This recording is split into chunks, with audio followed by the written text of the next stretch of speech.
Welcome back to another episode of That's Business. Today's guest, Tawny, has a very interesting background that I'm so excited to dive into. So, Tawny, thank you for being a guest as a newer friend of mine. But before we dive into all the greatness that you have to offer, throw it back to childhood. Would you want to be when you grew up, and how did you get to this point you are today? Well, first of all, thanks for having me. This is a lot of fun, and I'm really flattered and also honored to be part of your podcast and to be able to hopefully say something inspirational or aspirational for others.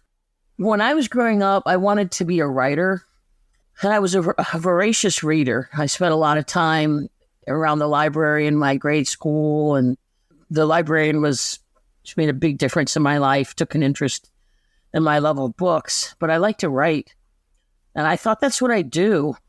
And then, the thing about writing is it's part of different professions. So it's kind of come full circle. I do a lot of writing for the job that I have now, but that's pretty much what I thought I wanted to be. I have a lot of different interests, and I've done a lot of different things in my life. But the one thing I thought I'd do is write. I love that. Now, at what point, and if this was in your teens or early 20s and everything, how did you become this, powerhouse of speaking up on animal rights and everything that you do now? When did that kind of transition? Because like you said, you do still do your op-eds and you do a lot of writing, but how did you kind of bring in that animal welfare piece? My whole life, I've cared a great deal about animals, and I just feel like sometimes things like this are a calling. I wouldn't say that I was really well educated about it. I stopped eating meat when I was about 16. Wow. But most of it, I think, was for what I perceived as things that weren't good about how we sourced our food. That bothered me. And I came from a family of farmers. It's not like I was oblivious. I grew up in Chicago, but my mom's family were farmers in Western Kentucky. So I grew up around farms and farming. So I wasn't oblivious, and hunters also. I did some hunting myself when I was younger. But anyhow, I just was really concerned about how we treated them. And then I stumbled into public service and Parks and Recreation. When I got out of college, it was a recession. I graduated from college in 1984. And in the Chicagoland area, my kind of background was communications, public relations. And there wasn't, during recessions, that's kind of the first thing to go. So I started doing some freelance work for a park district, Oak Park, Illinois. And they invited me to apply for their position of manager of revenue facilities. And so I stumbled into public service. That's not what I had intended, right? Right. And through public service, as I went through my career, I had an opportunity I was asked to apply to be the director of the animal shelter in Fairfax County, Virginia. And we're fast forwarding like 15, 20 years. And I didn't think I could handle it because I couldn't even go in an animal shelter without crying and standing in the parking lot like a fool. And just really ignorant and did not really, uneducated about animal welfare and animal services. And so I stumbled into it, but it really has a lot in common with other professions. Animal welfare, animal services. Animal welfare is the movement. Animal services is the profession. And animal services as a profession had a lot in common with parks. Interesting. Okay. It's very portable, transferable skill set. And that's interesting that you identified that. And when they asked you to do it, and like you said, because my immediate thought when I met you was like, I don't know if I could do your job. Like I'm the same way. I can't even look at Pet Finder or the adoption sites because I'm like, I want to take all the babies home. Right. So how did you kind of, I don't want to say like get over it, but identify like, hey, I need to do this. And this is my calling, like you mentioned earlier. What was kind of going through your head, if you remember? Yeah, I do. Well, the first time I was asked in 2000, I said no, because I didn't think I could be successful. I did some research and talked to people just about, I wanted to make sure if I was going to do this, that I'd be successful. And I was scared and nervous. The shelter was underperforming, not doing well at all. And it was animal services, believe it or not, it's kind of political, particularly if it falls in law enforcement. The second time around 2012, I said yes, and I applied and I competed for the position. I was super nervous. I'm not going to lie. I had an emotional meltdown privately because I didn't know if I was up for it. I'm really tenderhearted, and I didn't know if I was up for it. I was worried that I couldn't do it, but I took the job, and it was a rough couple of months.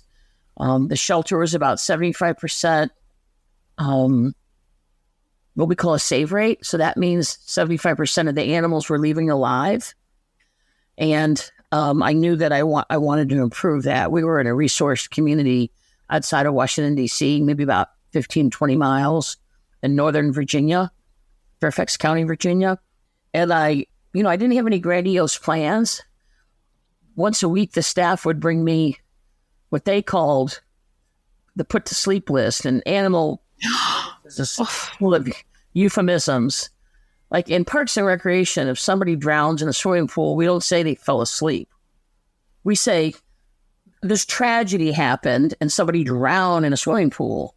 But in animal services, it's full of euphemisms, like they call everything euthanasia, even though it's not.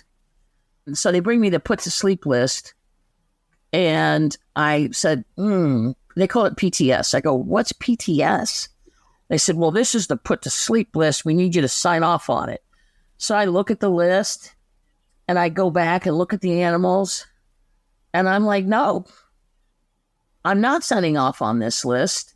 And I said, we need to figure out a plan for this dog or this cat. And so they went back and came back and they go, well, this rescue can take this cat and we can do something for this cat and this dog, whatever. They would bring me back their ideas and their solutions. And then we would whittle it down to really only what made sense ethically, in my opinion, to end their life humanely. And, let me just be clear for your listeners.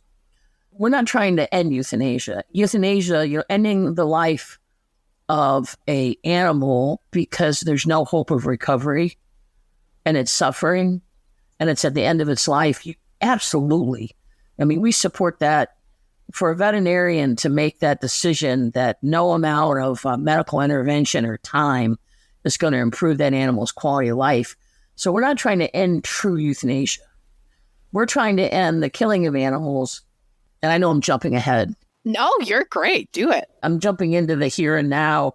But back then, I didn't really know about best friends, and I didn't know what no-kill was, and I didn't know about 90% or better. I was just coming from the parks profession and handed this put-to-sleep list, and I'm like, well, number one, we're not putting them to sleep because they're not going to wake up. Number two, we're going to end their lives. Let's make sure that that's the only option that we have and that there's no other options available. And just started doing that. And we, 90% or better, I came to find out later, is a benchmark for a life-saving organization. And that gives you a full 10% of animals that you can't do anything for. That they're not safe for the community, uninterruptible, unprovoked, and unpredictable aggression to humans. So you humanely end that dog's life. Or true euthanasia, an animal's at the end of its life. So that's a full 10% for that. So that's kind of where that benchmark criteria comes from. Now we've got about 57% of shelters in the United States are 90% or better right now, which is huge, big. We've come a long way just since 2016. Wow. What would you say, in your professional opinion, contributes to that of, okay, you say 57%, but how do we get to 70 or 80 or increase that? Or, from an outsider's perspective, how do people support? Obviously adopt and do more, but like you said, it's a lot of times this is politically fueled or things happen. So give us kind of like your insider look that you've helped so many shelters and you've done so much great for the world, not to skip ahead, but how do we help? Like, how do we help solve this problem for someone that doesn't work inside of one? Well, it's a really good question. Well, Best Friends Animal Society, who I work for right now, I'm part of that organization. We work very closely with organizations around the country, both government and nonprofit, in helping them reduce the number of animals that they're killing and increase the amount of animals that they're saving. And that's done programmatically through open adoption processes. And when we say open, what we mean is, barrier-free. There's no crazy long applications and taking days of vetting you as a being suitable as an adopter. It's not home visits and landlord checks and calling your veterinarian. It's a matter of trust. When we talk about open adoption processes, a conversation. We come into a facility and we show somebody our driver's license. We know where we live, and we sit down and have a conversation about a pet that we want to adopt, or say we haven't decided yet. It's about relationship building, because you're not just there. It's not transactional. We're hoping that we have a relationship with you, because if it doesn't work out and you bring the pet back, there's no harm in that. That pet was out of the shelter for a number of days or a number of weeks, number of months. We know more about the pet that can help us in rehoming and finding a home. So things like open adoption, what I just described, also foster programs. Inside the confines of a shelter, it's scary for animals. And foster programming is huge, because that gives an animal a chance to sit on the sofa, be a dog, be a cat, be with the family, not be in a tiny cage with people looking at you, all the strange sounds and smells. And a lot of times, pets are adopted straight out of foster, because the foster home is posting on social media, showing cool things about their foster pet. And people see that, and it's great marketing, great communication. So those are two programs. And what Best Friends does, to answer your question, it's a series of programs, policies, and procedures meant to move pets through the shelter system rather than be stuck there, which they can deteriorate emotionally, mentally, behaviorally, or they can get sick because they're in this closed population, and an infectious disease can rip through the building and cause all kinds of problems for maybe life-ending problems for the animal and problems for the people that are caring for the animals. And the other thing I should mention, because I'm just giving you some examples about what it is we do, a lot of the life-saving happens before the shelter doors. Animal control is a huge part of the life-saving equation. We've thought in the past that we could punish people into compliance. Doesn't work. Have you ever gotten a speeding ticket? Oh, yeah. Yeah, so have I. Does that mean we never speed? No. So just because you get a parking ticket, a speeding ticket, something happens, negative consequence, that's not a good behavior shaper. And so in the olden days and antiquated ways is that you find people, if their dog gets out of their yard, animal control picks it up, they bring it to the shelter, then you and I have to pay a fine to go get our dog. And the idea is you don't get the dog if you don't have the money. And there's lots of people that don't have the money. And there's also lots of people that are afraid of the government and that don't want to go to an animal shelter. And there's other people that have one car for the whole family. They're working several jobs and they can't go because they can only go when they're not working, and the shelter's only open when they're working. So there's all these barriers to people getting their pets back. And that's a whole nother piece of the life-saving equation, keeping pets with their families in the first place, keeping them out of the shelter is just as big as what happens if a pet comes into the shelter system, and then getting them through that system as fast as you can. It's not a pet resort. And so what Best Friends does is we have staff on the ground around the country that are mentoring and that are coaching and helping facilitate and foster change, and not just preach about it and then set these standards, but actually hand-holding and funding. We're one of the only animal welfare, national organizations that's working on the ending of killing of pets, the killing of dogs and cats in shelters. But we're one of the only ones that put, really millions of dollars towards the support that shelters needs. Grants for community cat programs, grants for foster programs, grants for any life-saving type of assistance that an organization needs. They can apply for a grant with us. And we also are organized regionally around the country, and we have people working boots on the ground in states around the nation, helping communities that want to make changes. So we do a lot. Our website's pretty built out. That's just kind of it in a really long-winded elevator speech, a long elevator speech, up and down several times. Going up 100 floors, right? No, but then we go back down and I'm still talking. Back up. What you do is so impactful, and I've come to learn more, which I had shared with you when we first met. I mean, I have my adopted dog, but following the shelter in Michigan, or here where I am in Metro Detroit, and understanding what's happening behind it, or they share how much money it costs for dogs in awful situations, that it costs $5 to $10 grand, and they do fundraisers and all of these things. And pisses me off in a sense, but it also is encouraging to like, okay, we need to do something. We need to help. We need to get this going. But going back to what you said of keeping the animals with the families, especially if they're on financial constraints, because you shared this with me the other day. What does that look like as far as, if an animal keeps getting out of a broken fence, or I forget the other example you provided for me, but what does Best Friends or these other organizations do, boots on the ground, to help these families keep their animals? Yeah, well, one thing, talking about animal control and field services is, animal control, they're the first line of people's exposure or their connection to animal services in a county or a city. And they're pivotal, they're critical. And we're trying to move away from just punitive measures and to get more into communication, trust building with the community.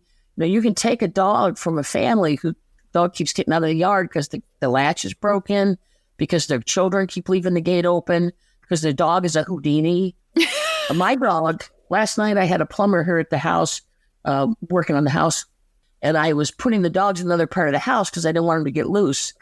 They'll get loose, and it was snowing up here in northern Michigan, and they'll just run like it's sound of music, and I'm chasing them and falling in the snow and screaming their names. And so I put them on the other side of the house, and they just open the doorknobs. Yep.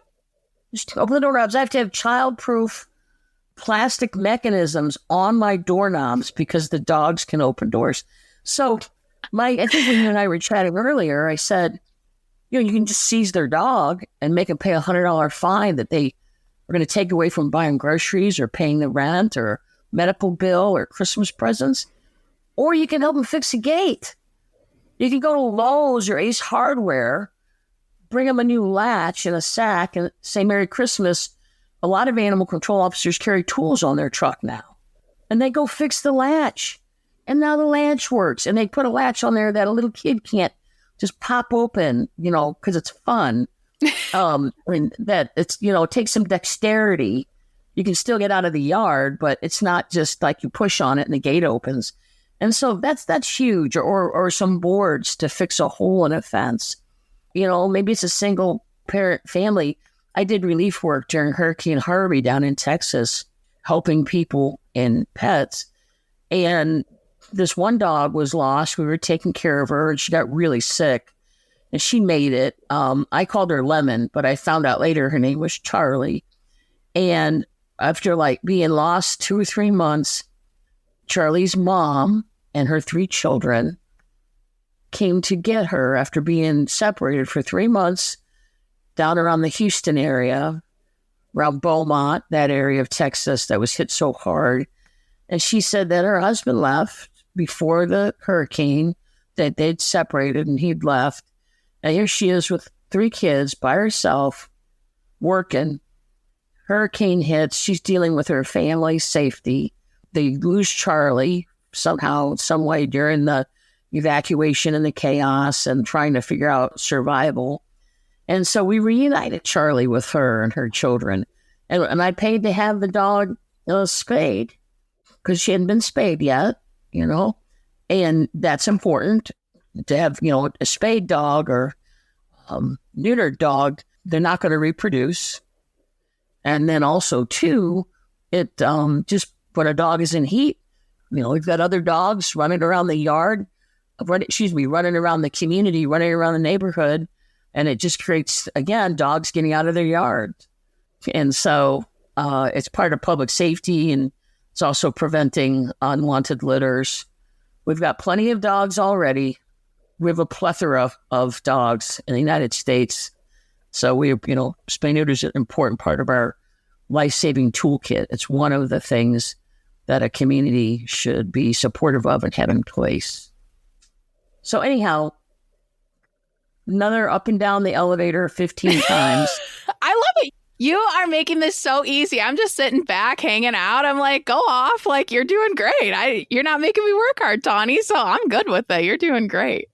Oh, you're very kind. You can tell I feel passionate about this. Yes. It's such an important topic because it's not just about pets. Mm-mm. It's about people. Here's the thing. Here I go again. Go off. Here's the thing. Pets, so dogs, cats, companion animals. I talked about this in my TEDx talk, Not Your Grandpa's Dog Pound. Mm-hmm. I'm getting ready to do another TEDx talk. Oh, you didn't tell me that. See, this is classic Tawny. I come to it mentally, and then I declare I'm doing a TEDx talk. I haven't been accepted, nor have I been invited. But you will be. But I'm going to find the place. And I'm hoping like it's Chicago or Philadelphia. But anyhow, my next TEDx talk is going to be making a business case for ending the killing of pets in the United States. Because it's easy for us to go, save the fur babies. I love my pet. I love my dog. It's like my child. Well, you know what? It's also dollars and cents. There's also a piece to our economy, right? Because think about it. Municipal leaders, they have a finite amount of resources. Right. And they're funding schools, and they're funding the fire department and the police department, and they're funding the health department. And there's all these competing priorities. And animal services, animal shelter, just the word shelter and the word welfare are soft words. They get short shrifted. So let's drag this subject out where it belongs to be, this topic, this important topic. And it's about community wellness, health and well-being of human beings, and the economy.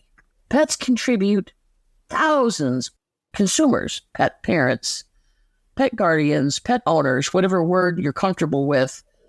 Pet people spend hundreds and thousands of dollars on their animals monthly, annually, over the life of the animal.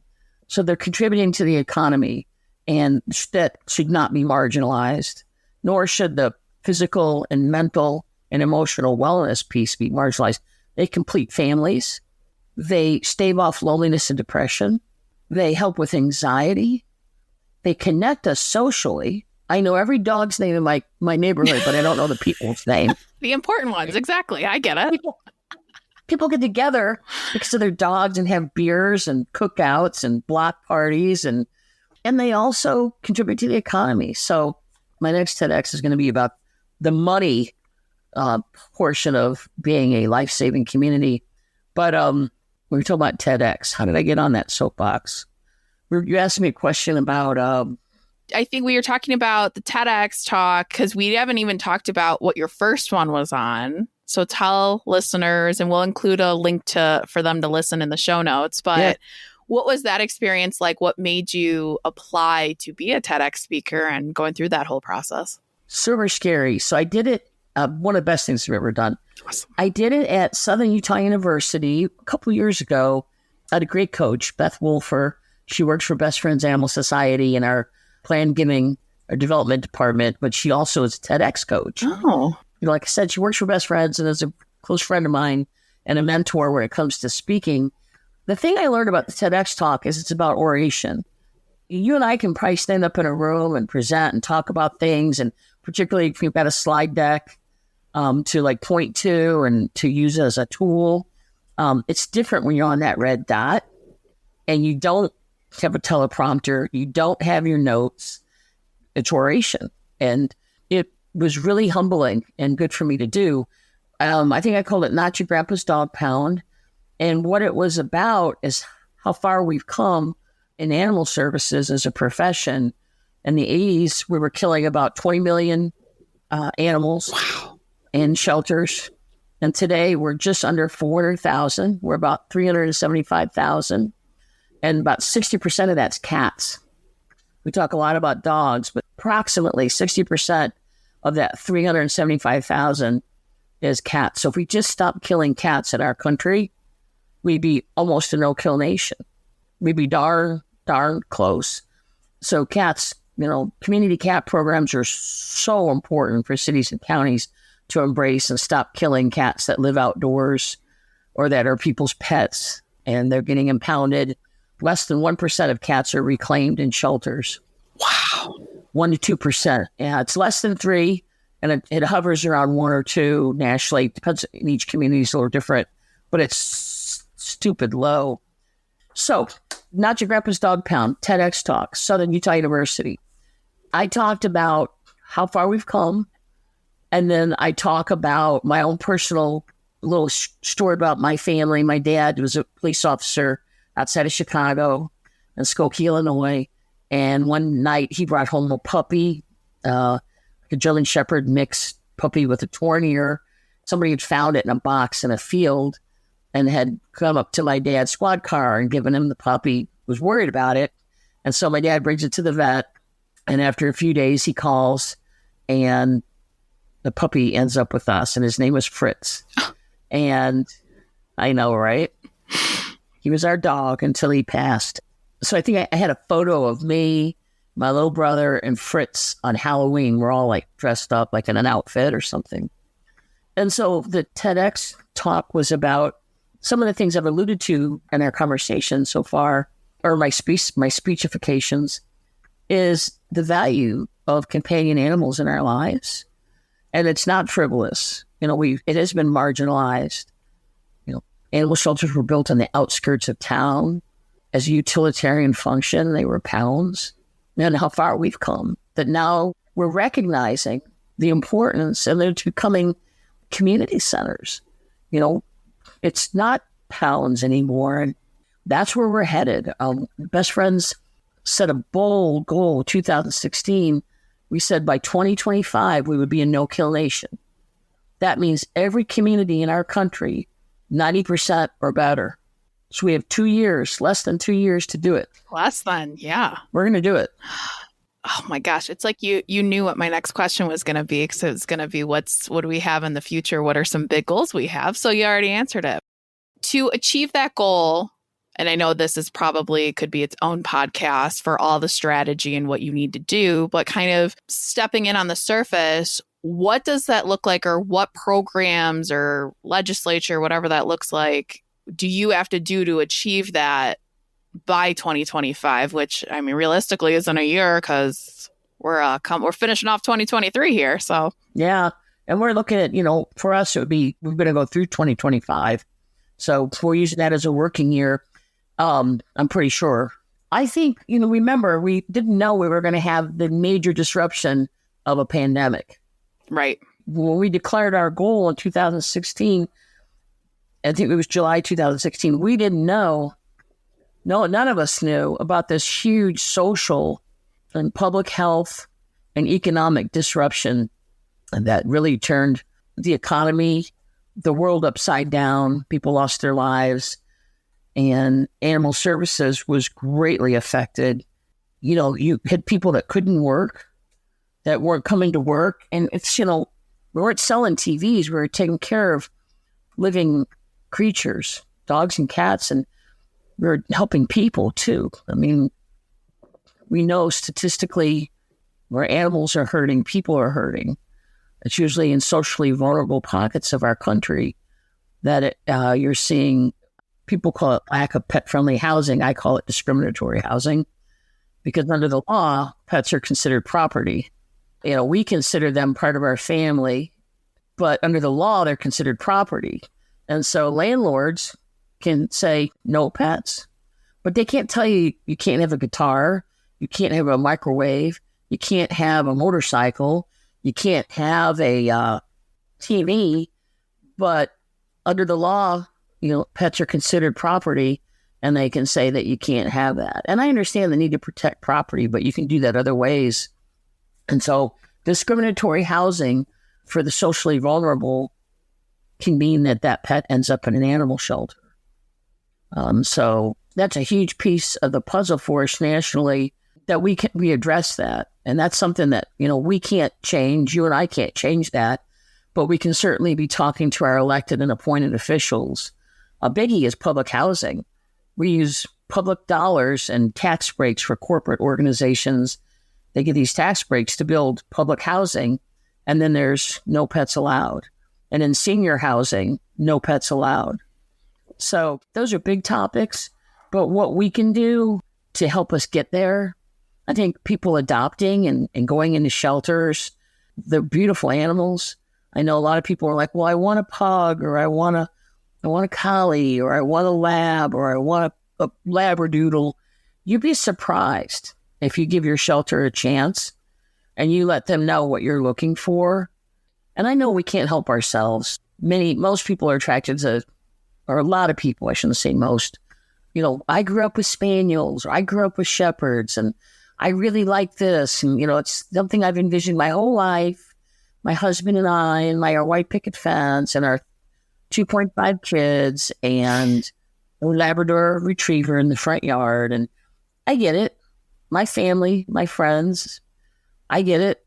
I think because of Fritz, I didn't have any preconceived notions at all. It wasn't even on my mind, but I have people close to me that grew up with certain kinds of animals. And I think if you're thinking about that, adopt. Go into shelters. You'll be surprised if you're having any issues with a rescue or a shelter.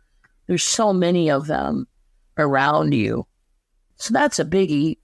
Adopting, fostering is, some people can't make their mind up. Like, I don't know if I should adopt right now. I might move.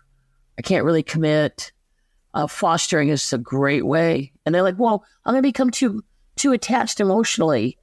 I think that it's life-saving. It's life-saving. Getting that animal out of that building, posting it on your social media. And you know what? If you decide to adopt a pet, great. Even better. And I think, if you want to give to organizations financially or of your time, just make sure, do your homework. Make sure that they actually are devoted to life-saving and that they are what they say they are. Do some research. Just because it says SPCA or Humane Society or your local municipal shelter, and sometimes, like the website looks nice and bright and sunny and all the words sound good, but look at the data. One thing you could do is check out the Best Friends Pet Life-Saving Dashboard. You can look at that dashboard and see where your community is. Oh. It's on our network.bestfriends.org. And you can put it right in there, Best Friends Animal Society Pet Life-Saving Dashboard. And it's super cool. It helps you look at how your community is doing around life-saving or how an organization is doing around life-saving. Because if you're going to volunteer and you're going to give your precious give your dollars to donate or to give your time, you want to make sure you're giving it to an organization truly focused on life-saving in their community. That's important to know. And that's something huge. And I love what you said about giving shelters a chance, because I don't think a lot of people realize this. And I mean, I rescued my dog, love her to pieces, but some people are like, well, I want a specific dog, like you said, or breed. But walking into my shelter, and I had such a great experience, and I'm going to give their link here too, but I walked in, got the dog during the pandemic because I couldn't go anywhere and I was living alone and lonely as hell. And I walked in and I didn't even put for the dog I got. I put in for a different dog. And once I got approved, and I was like, look, I work from home. I will WALK, because I can't say it since she's sitting right here, it every day. I will be attentive. I just can't have one that barks all day. I'm on the call. I'm on phone calls. I'm on meetings. Like, I can't have a puppy. I can't have this, but I will take care of it. We'll go on adventures. We'll be my little buddy. And the woman from the shelter was like, I think I have the perfect dog for you. And hence chose Ruby for me. And it's so interesting because she was super timid at first. I was anxious. She was anxious. I've never had a dog on my own, only when I was a kid. And that was different because your parents would take care of it, like do all the work. And I just got the fun part of it, or, some of this less work. But I remember being terrified and, the saying of, oh, I got a dog to help with my anxiety, but instead I got the dog with anxiety. So That's me. But it's so cool walking in and just having that honest conversation, because I would have never picked just based on what breeds I knew and not knowing as much, like exploring. But the workers, directors, anyone that works in animal shelters, animal welfare, like you do, you want what's best for them. And just like matchmaking was so huge. And I will die on that hill of how important this is to just like trust your shelter, because they do great work and they know the temperament of the dogs. Yeah, they want a match. They want a good match. Yes. And it was a conversation. You didn't have to give your kidney to get a dog. I did not. No. Where'd you end up adopting from? iHeart Dogs Animal Haven and Shelter. It's a very long name, but they call it iHeart. It's very cute. We're doing a pretty good job here in Michigan. Yes, they are doing a great job. Yeah, when I look at the United States, when you go to the Pet Life Saving Dashboard, you can actually look at the United States and you can see the states that are doing really well and the states that need more help. And that's something, too. You haven't asked me about it, but I do want to talk about that no-kill language, and sometimes it's off-putting to other people. Well, how big is Ruby? Ruby's 50 pounds. She's a Shar-Pei Shepherd, and she is the biggest little princess in the world, but we'll put it up. I bet you spoil her rotten. Oh my gosh. I was just complaining because she likes my boyfriend and his brother more than me now. I swear. I'm like, I am the one that did this, but no, she's great. She's come a long way, and I do treat her like my child, of just seeing her personality come out. I mean, I bought her all these toys when I first got her. I'm like, I'm going to have a dog. She didn't know how to play with toys. Like, didn't know how to play with them. She was 1.5 years. She clearly has been abused because she's got fur missing on. She's now waking up. She's like, stop calling my name. But she's got different patches of hair missing on the back of her legs. She was skittish of people in uniform. Always barks at cop cars and Amazon drivers. So I think previous owner was one of the two. But she very much has come a long way and has such a big personality. And she was potty trained, and just like the financial savings too, working with shelters. I mean, I think she was 225 and it was neutered, all her shots up to date, microchipped. And I think they gave me like a month's worth of food and a collar and leash. Like, that's huge. Nice.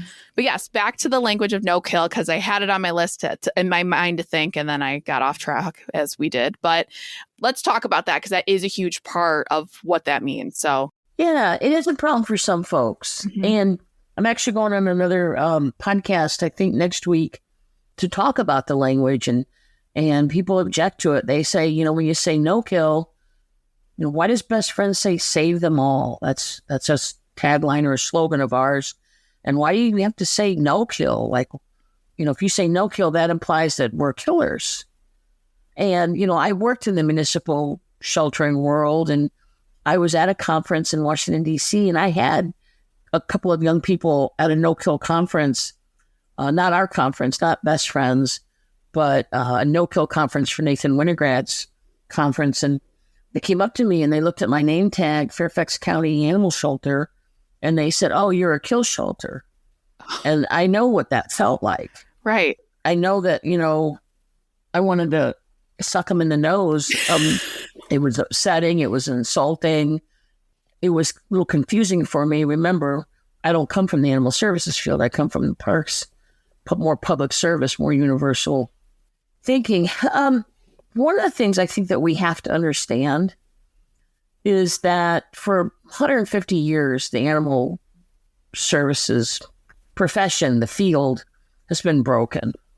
From the very beginning, the way we started, if you go back in time and you look at how large cities were handling stray animals by rounding them up, putting them in cages, drowning them in rivers, electrocution, gassing, it's been broken from the beginning. And not to bore you to tears with the history of animal services, but it's been marginalized. I mean, just animal welfare, people having to beg for money to help companion animals. And animals, if you look at our timeline in our country, have gone from the barnyard to the backyard to the front yard to the living room to sleeping on beds in our bedrooms. They're part of our family. And so we're trying to flip the script. We are flipping the script on what animal welfare, animal services, the profession is about. And that is that shelters would start with life first, and end of life would be the last option.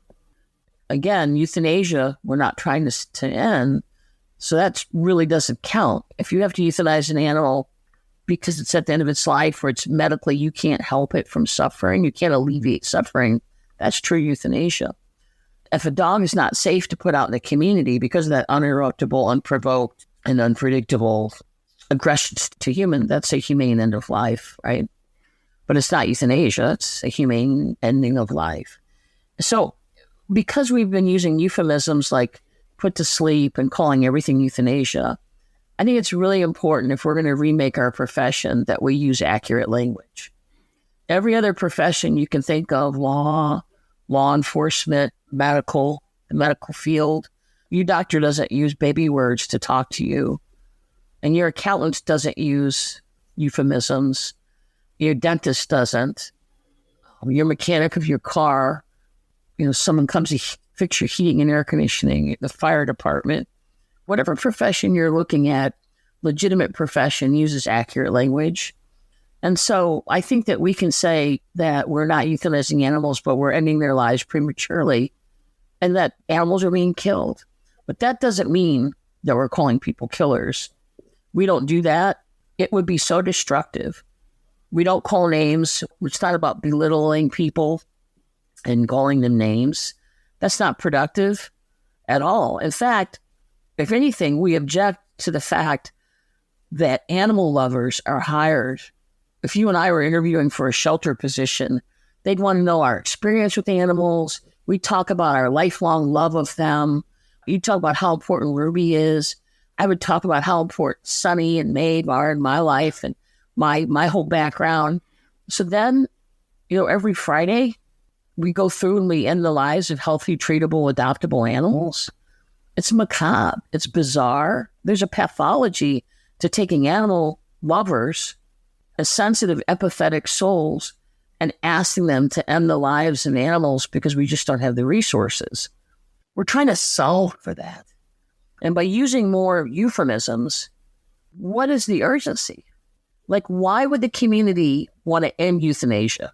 Why would you want to end euthanasia? Right. But you'd want to end killing, exactly. Correct? And I love when you had said this, and I'm going to butcher it, but you had talked about on our first conversation that stuck with me of the example you said about drowning. It was one like that you gave me. And I was like, oh my gosh, it was like the aha moment, or that came through, because it's true. And I mean, especially over the pandemic and a lot of hard conversations we've all been forced to have. And this is another one because it makes people uncomfortable. I'm sorry. How uncomfortable do these poor animals feel? And that's, ridiculous too. How uncomfortable do they feel exactly having their life ended by an animal lover who has to carry that trauma with them the rest of their life? Right. And then they end up in a plastic sack in the back of the building in a dumpster or an incinerator.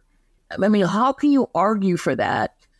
I also have tremendous empathy and compassion for people that are working in the field that don't have the resources they need. That's what Best Friends is working for. Like, we're not standing around criticizing and pontificating. We're putting our money where our mouth is. We're going out and we are embedding staff in shelters. We are mentoring people. We're giving grants and time and money. If a shelter contacts us and says, look, we want to save more lives, we don't have the resources we need, we'll come in, we'll do an assessment, we'll help them in communicating with their chain of command and looking for the funds they need. If it's legislation and advocacy, one of the questions you asked me earlier that I didn't answer is, as I went off on a bird walk with you, was legislation, like what needs to change. And I think I mentioned cats, community cats, doing away with stupid laws like leash laws for cats. Come on. Other than on Instagram and TikTok, on one hand, how many times have you seen a cat being walked on a leash? Yeah, never. I've none of my friends that are cat people. No, I've maybe a harness, or if they've got a catio in their yard, but you don't go, I'm going to take my cat for a walk. Right. But there's leash laws on the books in cities and counties Oh, you know what we were talking about. I think, and correct me if I'm wrong, we were talking about if your house catches on fire and my house catches on fire, the fire department shows up using the same technology, the same procedures, the same equipment. Their uniforms even look alike, except for the little patches and what's painted on the side of their red trucks. That's a discipline. And animal services is not a discipline yet. And that really makes some people mad when I say that.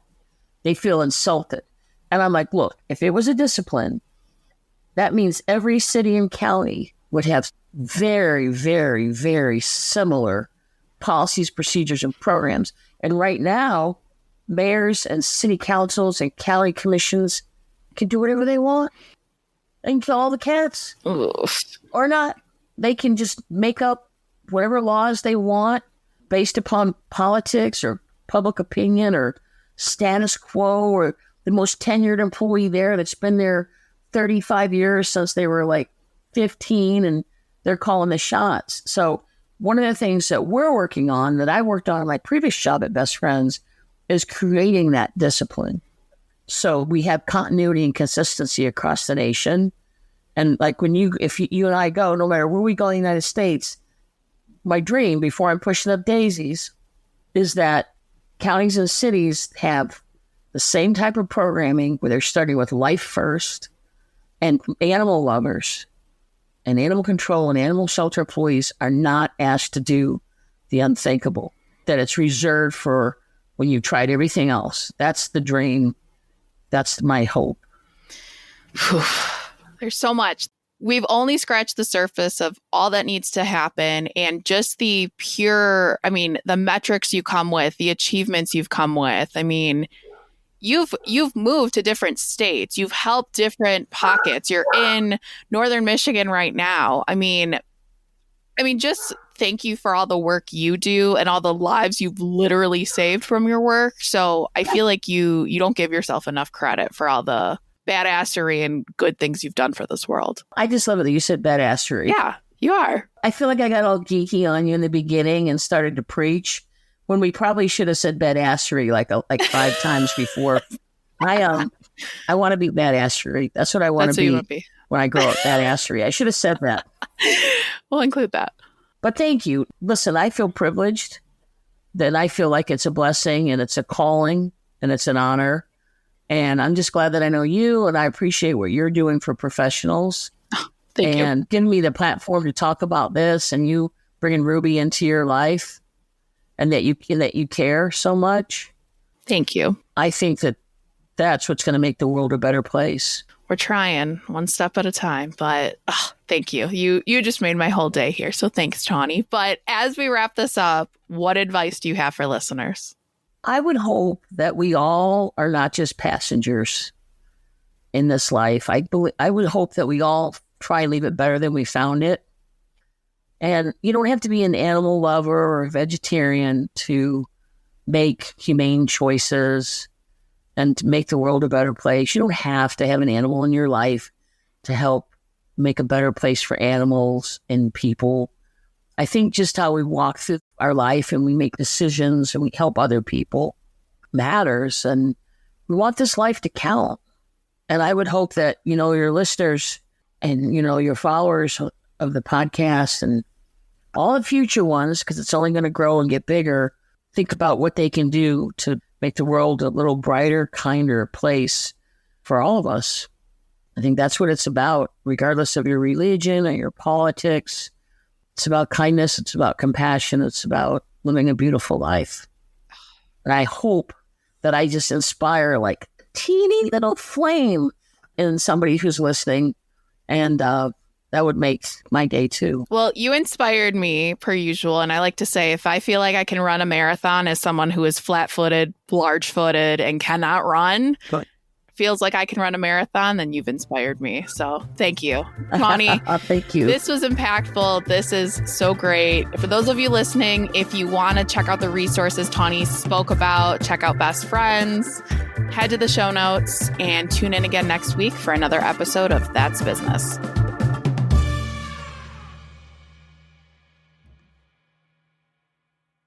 If you're looking for a career change and you're not sure where to start, the Resume Rescue can help. Sure, there's no such thing as the perfect fit for everyone, but here at the Resume Rescue, we're on a mission to find the perfect solution for you.